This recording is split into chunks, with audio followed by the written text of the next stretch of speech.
பராசக்தின்ற படத்துல ஒரே படத்துல ஆளு யாருன்னு தெரியாம ஒரு வருஷம் ஓட வச்சாரு. அதுல எழுதின கலைஞர் உச்சத்தை விட்டு வந்தாரு, அதுல நடிச்ச சிவாஜி உச்சத்தை விட்டு வந்தாரு. நீ உச்சம் இல்லை, நீ மிச்சம். ஸ்டே பண்ணணும், போற செலவு, அங்க தங்குற செலவு, இதுக்கெல்லாம் அந்த 10,000 போதுமா அவங்களுக்குன்ற மாதிரி விமர்சகர்கள் கேக்குறாங்க. விமர்சகர்கள் கேட்கறாங்களா, நீங்க கேட்கறீங்களா? டிஎம்கே ஆளுகளுடைய சதிதான், அவங்கதான் வந்து இது மாதிரி ஒரு டிராமா பண்ணிட்டாங்க, இடிக்க வச்சுட்டாங்க அப்படின்ற மாதிரி சொல்றாங்களே சார். அதான் சொல்லுவாங்கல்ல, முட்டாளுக்கு 3 இடத்துல நாசனம் ஆச்சுன்னு. 1 நம்பர் முட்டாளுங்கன்னு சொல்றேன். ஜெயிச்சாங்க அப்படின்னா எம்ஜிஆர் ஆட்சியை கொண்டு வருவாங்களா? இல்லைங்க, எம்ஜிஆர் சொல்றதுக்கு உண்டான தகுதி ஒன்று இருக்கு. இந்த ஆதவர்ஜுனா விஜய ஜெயிலுக்கு அனுப்பாம தூங்க போறதில்லை. காங்கிரஸ் கட்சியிலேருந்து காமராஜரை திருடுற, உனக்குன்னு சொந்தமா ஒரு கொள்கை தலைவரை சொல்ல கூட துப்பில்லாத கட்சி.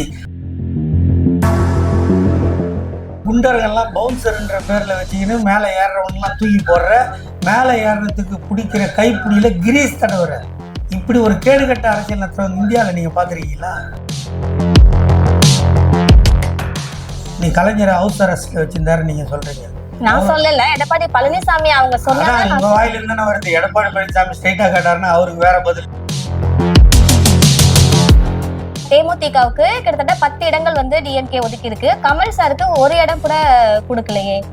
கொடுக்குறோன்னு சொன்னோம். அவர் இந்த தேர்தலில் நான் நிற்கலை, நான் பிரச்சாரம் பண்ணுறேன்னு சொல்லிட்டாரு. தேமுதிகவுக்கு 10 இடம் கொடுத்தா உங்களுக்கு எங்கே வலிக்குது? கமலுக்கு ஒரு சீட்டு கொடுக்கலாம், உங்களுக்கு எது வலிக்குது? வணக்கம். இப்ப நம்ம நட்சத்திர பேச்சாளர் சிவாஜி கிருஷ்ணமூர்த்தி சார் அவங்கள மீட் பண்ண வந்திருக்கோம். அரசியல் நிகழ்வுகளை பத்தி நம்ம கேட்டு தெரிஞ்சுக்கலாம். வணக்கம் சார். வணக்கம் சார். இப்ப வேட்புமனு தாக்கல் செஞ்சுட்டாங்க. எல்லாருமே எவ்வளவு சொத்து இருக்குன்றத பிரமாண பத்திரிகையில வந்து தெரிவிச்சுட்டாங்க.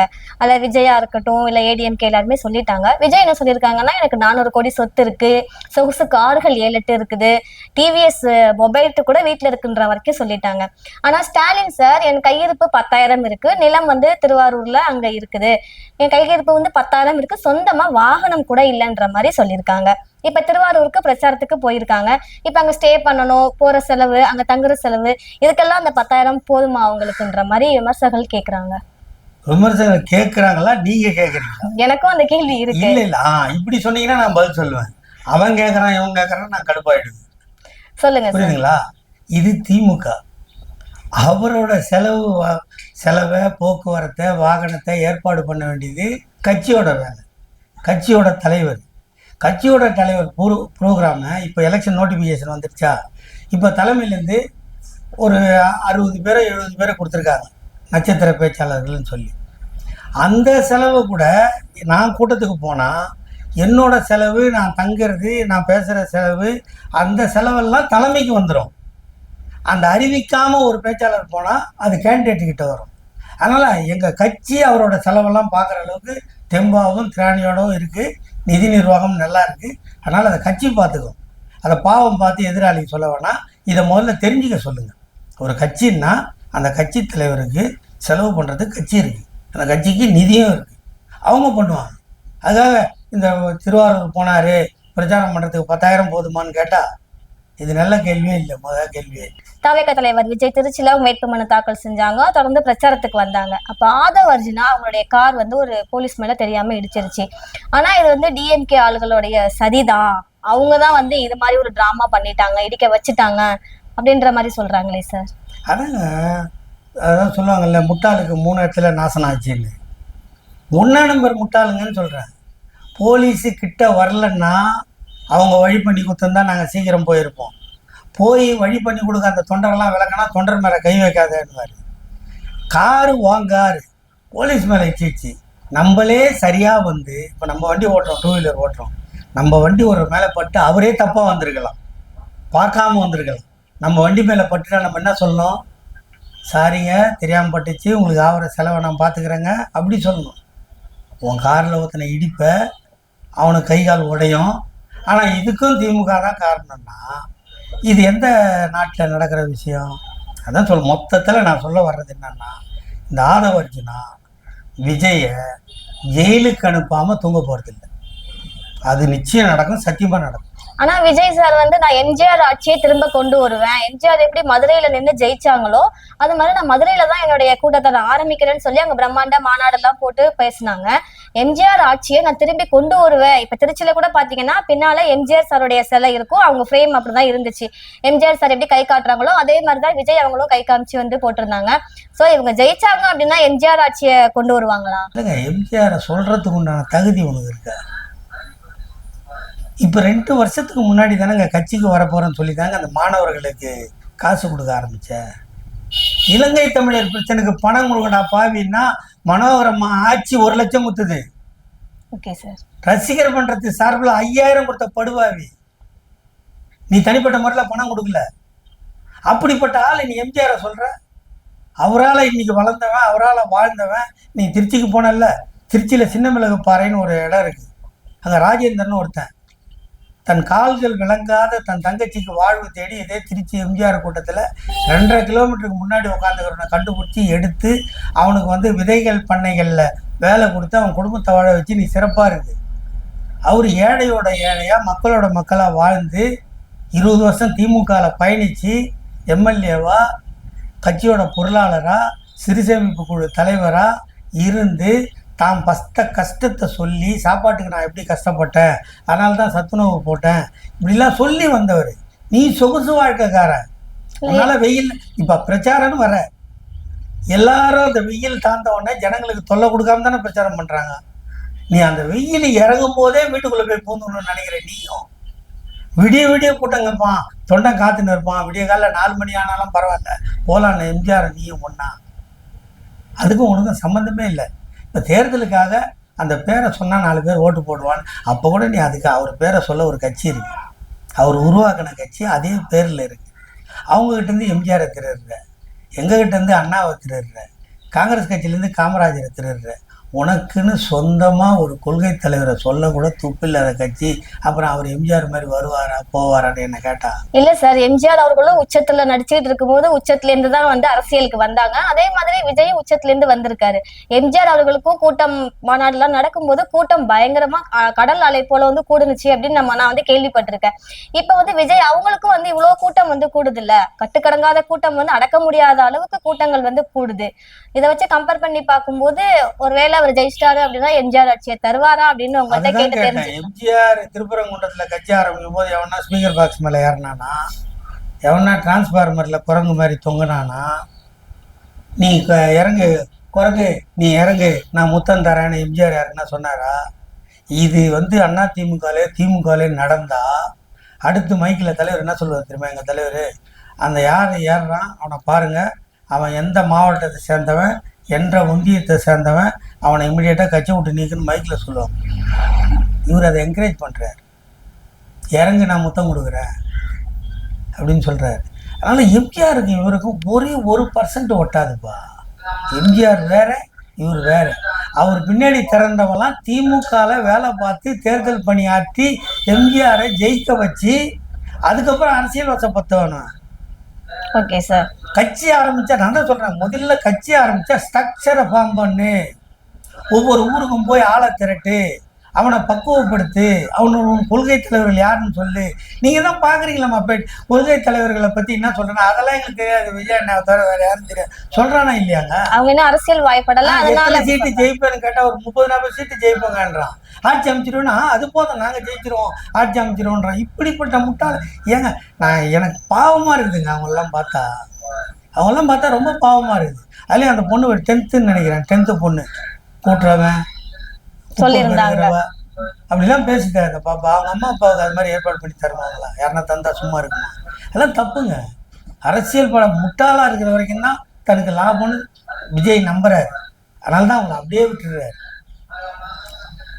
வேற ஒன்றும் இல்லை.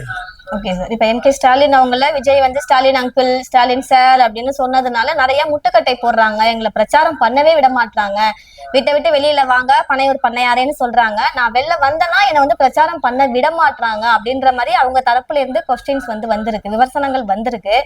அதுக்கு அதை நீங்க எப்படி பாக்குறீங்க சார்? ஏங்க நீ வீட்டை விட்டு வெளியே வர்றதுக்கு உனக்கு என்ன பயம்னு கேட்குறேன். உனக்கு சென்ட்ரல் கவர்மெண்ட் Y+ பாதுகாப்பு கொடுத்துருக்கு. அது பத்தாத நீ குண்டர்கள்லாம் பவுன்சர்ன்ற பேர்ல வச்சுக்கின்னு மேலே ஏறுறவன்லாம் தூக்கி போடுற, மேலே ஏறுறதுக்கு பிடிக்கிற கைப்பிடியில கிரீஸ் தடவுற. இப்படி ஒரு கேடுகட்ட அரசியல் நடத்துறவங்க இந்தியாவில் நீங்க பாத்துருக்கீங்களா? இன்னும் பாதுகாப்பு இல்லை, நீ வா, என்ன நடக்குதுன்னு பாரு. இல்ல காலி பஸ் எல்லாம் ரோட்ல நிப்பாட்டி வைக்கிறது, பள்ளம் தோன்றது பிரச்சாரம் போற இடத்துல, இதெல்லாம் இது நீ நல்ல கேள்வி கேட்ட.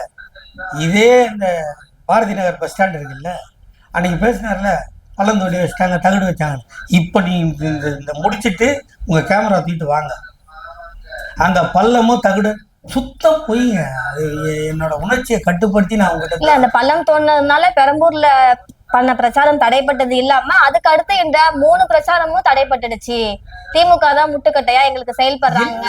இப்ப நான் இருக்கேங்க, எனக்கு ஏடிஎம்கே போடாத முட்டுக்கட்டையாங்க. போன 10 வருஷம் ஆட்சியில வழக்கு போட்டாங்க, ஜெயிலுக்கு அனுப்பிச்சாங்க. எல்லாத்தையும் தாண்டி பெயில் வாங்கி வந்து கண்டிஷன் கையெழுத்து போட்டு என்னோட பயணத்தை தொடர்ந்தேன். நீ உச்சம்ன்ற நீ என்ன உச்சம்? எம்ஜிஆர் உச்சத்தை விட்டு வரலையா? எங்க இப்ப தமிழ்நாட்டோட முதலமைச்சர் இருக்காருல்ல, முதலமைச்சரோட மகன்ற உச்சத்துல இருந்தா வந்தாரு. எங்க துணை முதலமைச்சர் இருக்காருல்ல, இந்த இந்தியாவோட உச்சம்னு கலைஞர் தாத்தாவோட பேரன்னு சொல்லி தான் வந்தாரு.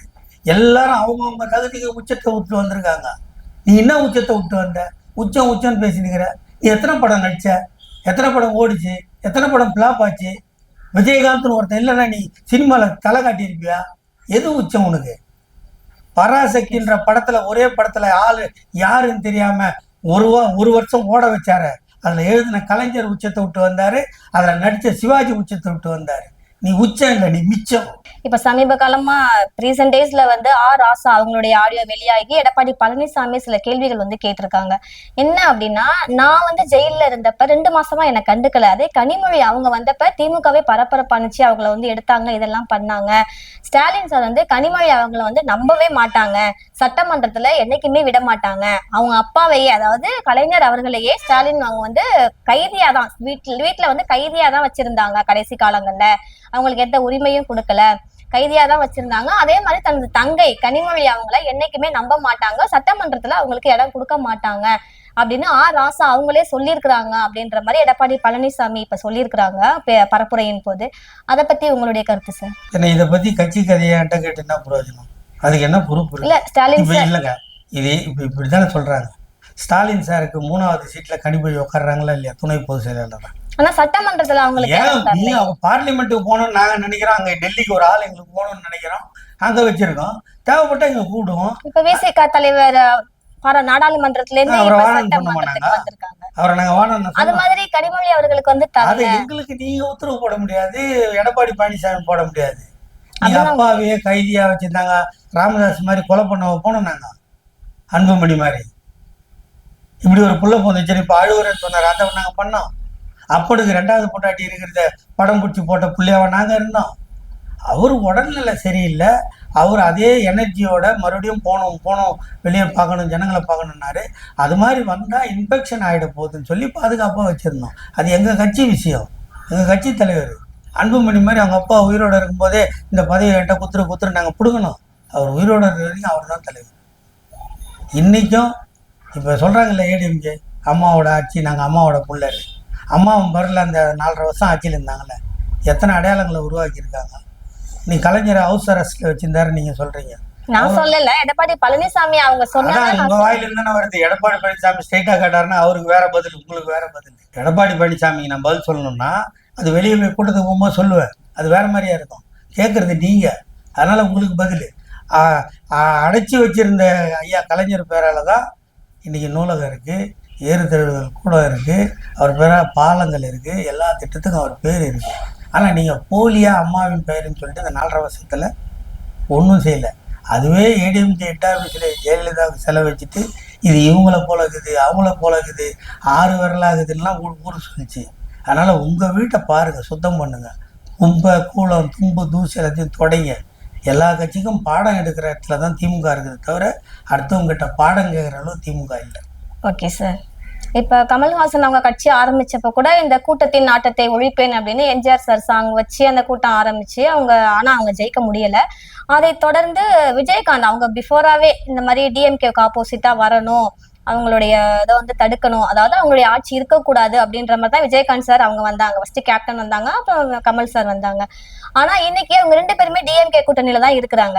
ஆனா விஜயகாந்த் சார் அவங்களுடைய தேமுதிகவுக்கு கிட்டத்தட்ட 10 இடங்கள் வந்து டிஎம்கே ஒதுக்கி இருக்கு. கமல் சாருக்கு ஒரு இடம் கூட கொடுக்கலையே. கொடுக்குறோன்னு சொன்னோம். அவர் இந்த தேர்தலில் நான் நிற்கலை, நான் பிரச்சாரம் பண்ணுறேன்னு சொல்லிட்டாரு. தேமுதிகவுக்கு 10 இடம் கொடுத்தா உங்களுக்கு எங்கே வலிக்குது, கமலுக்கு ஒரு சீட்டு கொடுக்கலாம் உங்களுக்கு எது வலிக்குது? ஜனங்க டிசைட் பண்ணுவாங்க, புரியுதுங்களா? அவர் நான் நிற்கலைன்னு சொல்லிட்டாரு, அவர் நிற்கலைன்னு சொல்லிட்டாரு, அதான உண்மை, வேற ஒன்றும் இல்லைல்ல. இதனால் அவர் நிற்காததுனால நாங்கள் வந்து அந்த கட்சியை நாங்கள் மதிக்காத போயிட்டோமா, அந்த தலைவரை கூப்பிட்டு சொல்லாமல் போயிட்டோமா? அவருக்கு நன்றி சொல்லி எங்கள் தலைவரும் அறிக்கை போட்டார், அதுக்கு நன்றி சொல்லி அவரும் அறிக்கை போட்டார். தேமுதிகவுக்கு 10 சீட்டு கொடுத்தா அதிமுக எங்கே வலிக்குது? நாங்கள் எங்கள் கூட்டணி கட்சி, நாங்கள் கொடுக்குறோம். அவங்கள மாதிரி கூப்பிட்டு நிற்க வச்சு எம்பி சீட்டு தரேன்னு கழுத்தறுக்கல இல்லை. நாங்கள் இப்போ தான் கூட்டணி இல்லை, இந்த கூட்டணி 2016 அமைய வேண்டியது. விஜயகாந்த் உயிரோடு இருக்கும்போதே இந்த கூட்டணி அமைய வேண்டியது. அது தள்ளி போச்சு, 10 வருஷம் கழிச்சு அது அமைஞ்சிருக்கு, அவ்வளோதான் வித்தியாசம். Okay sir. இப்போ விஜய் அவங்களுடைய மனைவி சங்கீதா இருக்காங்கல்ல, அவங்களுடைய சொந்தக்காரவங்க யாரோ டிஎம்கேல இருக்கிறதாகவும் டிஎம்கே சொல்லி தான் சங்கீதா விஜய் வந்து விவாகரத்து பண்ணாங்க அப்படின்ற மாதிரி ஒரு டாக் வந்து போச்சு சார். இது எந்த அளவுக்கு உண்மை இல்லை இது ரூமரா? உங்களுடைய இதுக்கு நான் பதில் சொல்லணும்னு நினைக்கிறத விட ஒரு 2 பெண் குழந்தைக்கு அப்பனா நான் வெக்கப்படுறேன். 2 பெண் குழந்தைய கட்டி கொடுத்து எனக்கு பேரம் பேத்தியிருக்காங்க. இது எவ்வளோ அபத்தமானது, அசிங்கமானது. அந்த பேட்டியெல்லாம் கூட அந்த பசங்கள்லாம் கொடுத்தது ஸ்டாலின் தான் சொல்லியிருப்பான். அவன் தான் போய் சங்கீதா கிட்ட எலெக்ஷன் வருது இப்போ டைவர்ஸ் கேளு அப்படின்னு சொல்லி அப்படியே எடுத்துக்கினா, இன்னொருத்த மனைவியை இன்னொரு கட்சியிலேருந்து ஒருத்தர் போய் அவங்க மனசை மாற்றி அவங்கள டைவர்ஸ் கேஸ் போடுற அளவுக்கு முடியும்னா நீங்கள் தாலி கட்டின கணவன் தானே. அப்போ ஒன்று என்னன்னு சொல்கிறது? இந்த கேள்வி வருமா வராது? அவருக்கு தான் அவர் மேலேயே அசிங்கம். அவரை அசிங்கப்படுத்துகிறாரு, அவரோட வாழ்ந்த 27 ஆண்டு காலத்தை கொச்சப்படுத்துகிறாரு, அதுக்கு அடையாளமாக இருக்கிற 2 பசங்களை கொச்சப்படுத்துகிறாரு. அதையும் தாண்டி ஒரு கூட்டத்தில் சொன்னார்ல, இதெல்லாம் ஒர்த்தே இல்லைன்னு. நீங்க ஹர்ட் ஆகாதீங்க, நீங்க ஹர்ட் ஆனீங்கன்னா எனக்கு கஷ்டமா இருக்குன்ற மாதிரி. இது உலகமாக நடிப்பா இருக்குது. நீங்க ஆட்டாவாதீங்க, உங்களை பார்த்து நான் ஆட்டாவல, என்ன கதை இது? நான் முதலே இந்த பேட்டி ஆரம்பிக்கும் போதே சொன்னேன், ஒரு பெண் தன் இளமையும் அழகையும் தன் சுக துக்கத்தையும் இழந்துதான் ஒருவனுக்கு பிள்ளை பெறுகிறான். உன்னோட 27 வருஷம் வாழ்ந்திருந்தால் மட்டும் போதாது, அடையாளமாக 2 பசங்க இருக்குது, அதை போய் நீ வந்து ஒர்த் இல்லாததுன்னு சொல்கிறேன்னா உன்னோட திருமண வாழ்க்கையை நீயே கேவலப்படுத்துகிற. அதை தாண்டி அந்த பிரச்சனை நடந்துகிட்டு இருக்கும்போதே இன்னொரு ஆளை கூப்பிட்டு வர்றது, கல்யாணத்துக்கு போகிறது, அங்கே போய் நீ என்ன வாழ்த்து? அது அவங்க ஃப்ரெண்டா கூட இருக்கலாம்ல. இப்ப விஜய் த்ரிஷா பத்தி தான் நீங்க பேசுறீங்க. நாங்க அத பேசலங்க, நான் ஏதோ ஒண்ணுங்க. இல்ல நீங்க திருமணத்துக்கு நீ ஃப்ரெண்ட் ஆயிரு இல்ல நீ ஃப்ரெண்ட் ஆயிரு, அது எனக்கு ஆட்சேபம் இல்லை. இப்படி நடக்கும்போது இப்படி ஒரு சர்ச்சையை தவிர்ப்போன்னு நினைக்கிறவன் மனசனா எது நடந்தாலும் பரவாயில்ல, அதுக்கே நீ விளக்கம் கொடுக்க வேண்டிய கட்டாயத்துக்கு நீ போற. சரி, அங்க போயிட்ட, இப்ப என்ன ஒரு கல்யாணத்துக்கு, உங்களுக்கு கல்யாணம் ஆயிடுச்சா? உங்களுக்கு தங்கச்சி இருந்தா சொல்லுங்க, கல்யாணத்துக்கு கூடுங்க. நான் வந்து என்ன வாழ்த்து தெரியுமா? என்னை போல் 16 வகையான சுகங்களையும் பெற்று என்னை போல் பிள்ளை பேற்றை மட்டும் 2ஓடு நிறுத்தி இன்புற்று வாழ்க என வாழ்த்துவேன். நீ இப்படி போய் நின்று அப்படி சொல்ல முடியுமா உன்னால? நீ எப்படி கூட்டின்னு போன ஃப்ரண்டோ பேக்கோ அதெல்லாம் நீ தேவையில்லை, சொல்ல முடியுமா? இந்த சர்ச்சையை யார் கிரியேட் பண்றது? உன்னை பத்தி வேற கதை எதுவும் பேசாம இருக்கணுன்றதுக்காக இந்த அறிவாளின்னு சொன்னால ஆதவர்ஜனா, இந்த மாதிரி ஆளுங்க உன்னை அதை மாதிரி செய்ய சொல்லி நீ அதை கேட்டு ஆடுற ஆட்டத்துக்கு அளவே இல்லை. அந்த 2026 ஏப்ரல் 4 மே 4 அன்னைக்கு தெரிஞ்சிடும். இதுக்கெல்லாம் தமிழ்நாட்டு மக்கள், இந்தியா மக்களோட கலாச்சாரம் வேற, தமிழ்நாட்டு மக்களோட கலாச்சாரம் வேற. நீங்கள் பட்டிக்காடா பட்டணம்னு ஒரு படம் பார்த்துருப்பேன். கைப்பட்டா கத்திரிக்காய்க்கு கண்ணு போச்சுன்னு சொன்ன நாடு இது, புரியுதுங்களா? ஆலம் விழுதுகள் போல் உறவு 1000 பந்தும் என்ன, வேறென நீ இருந்தாய் அதில் நான் வீழ்ந்து விடாதிருந்தேன். பேருக்கு பிள்ளை உண்டு, பேசும் பேச்சுக்கு சொந்தம் உண்டு, என் தேவையை யார் அறிவார், உன்னை போல் தெய்வம் ஒன்றே அறியும். இந்த நாட்டில் கடவுளுக்கு இணையாக யாரையும் சொன்னதில்லை. கட்டிய மனைவியை சொன்ன நாடு. அந்த மனைவியை நீ கொச்சப்படுத்துகிற இந்த தமிழ்நாட்டு மக்கள் அதுக்கு உனக்கு பரிசு கொடுப்பாங்க. அதனால் அதை இப்போ நீங்கள் கேட்ட கேள்வியை வேறு மாதிரி ஹேண்டில் பண்ணி தான் எனக்கு பழக்கம். புரியுதுங்களா? அதுக்கு நான் விமர்சனம் சொல்ல போய் அது இப்படி ஆச்சா ஒன்றுமே தெரியாமல் கண்ட கம்னாட்டிங்க வாட்ஸ்அப்பில் போட்டு, என்ன ஃபோனில் போட்டு, என் ஃபோனை போட்டு, எனக்கு கர்மாந்தர நோட்டீஸ் போட்டு